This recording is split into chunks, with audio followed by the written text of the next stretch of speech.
What's going on, craft beer lovers? Today I have a beer from a company that I have never encountered before. This is the El Segundo Brewing Company. They are located in El Segundo in California. And I don't know a ton about them. Indie craft brewery. It says they're focused on fresh, hoppy West Coast IPAs. To demand fresh beer, it's better. This is their Radioactive Fallout. Pretty wild can. I like this image of a man in a old like hot rod, rat rod type car worshiping the nuclear mushroom explosion thing. It's pretty nutty. A lot of detail in this. Wow, just tons and tons of detail. You're never going to be able to see it all. I can't even see it, and I have it right in front of me. Very, very... I don't know if appealing is the right word. It's a very interesting can design. Buzzards and flying eyeballs. A lot of attitude in this. Oh my god, the closer I look, the crazier it gets. Very, very, very strange can. It's a Hazy IPA, 6.5% ABV, and the can doesn't tell you a whole ton about it, so I'm just reading off one of the websites about it. It says, after our brewers blasted power plant and nuclear power plant with hops, they hung around a little too long, breathing the residual radioactive material that had propelled into our brew house, and decided to make a hazy, aptly named Radioactive Fallout, brewed with Galaxy, Nelson, and Centennial. So that's a very interesting combination of hops.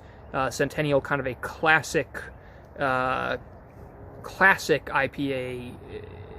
hop choice, but the Galaxy adds a certain weirdness to it, and the Nelson is probably the oddest, one of the more odd tasting hops there is.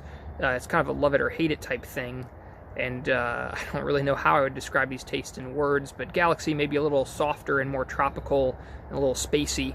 And the Nelson, I don't know. The only Nelson beer I've had was something else. It was different. I didn't really love it. It was just a little too strange. It tasted almost off to me, but that's not necessarily an indication. I don't know. The Nelson Solvin, or whatever, Solvin, yeah, hops are a little bit strange. Hey, wait, this says something on the side. It says, sure, it's a full-on meltdown, but there's no need to seek shelter from this hopsplosion.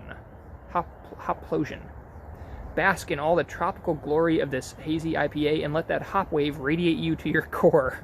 And now it even says a few more things. It says hazy IPA, hops are Citra, Mosaic, Nelson, Amarillo, Simcoe, and Centennial. So that's just completely different from what I just read.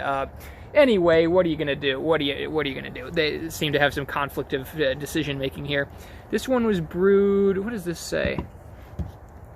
Hops of atomic proportions, canned February 4th of this year. So just a little bit more than a month old. That's nice to have. So I don't have that much more to say. I don't really know that much about it. It's a hazy IPA with a bunch of weird hops and a very, very strange can design from a California West Coast brewing company. As always, I'm going to pop it, pour it, and grab a picture for my Instagram at Craft Christian Reviews. Come back and do some smelling and tasting. So take a look. Ooh, it is pretty. Okay. BRB. So we have this crazy can, this real nice head, pretty white head. Got myself a little leaf in there accidentally, but smells like a hazy IPA. Got a lot of that. It's a lot of a beer smell to it, actually. Not all hazies smell like beer so much as this one. You know, so far I don't really, nothing's,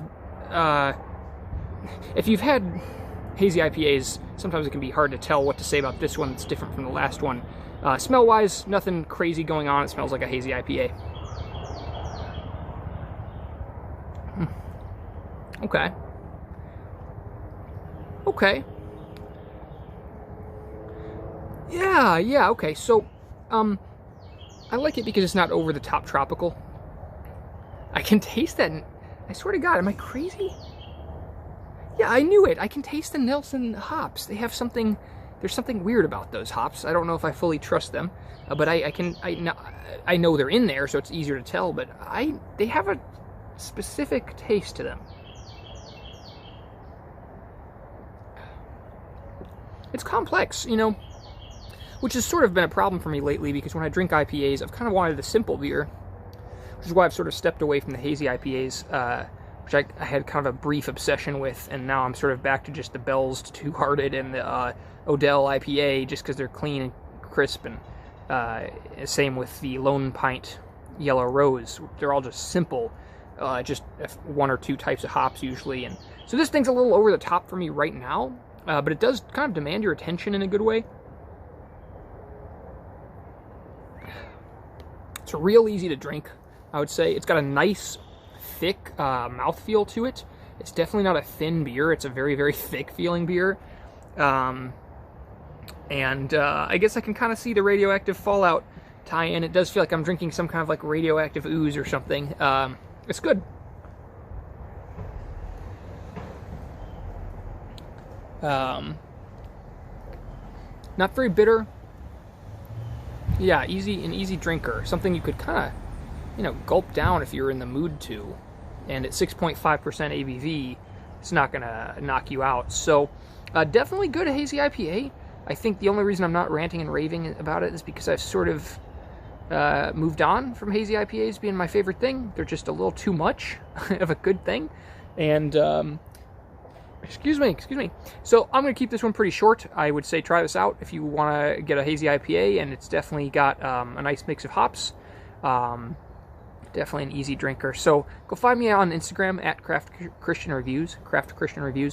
And if you like this kind of stuff on YouTube, give me a like, comment, subscribe. Let me know what you like or don't like, and if there's any beers you want me to try out.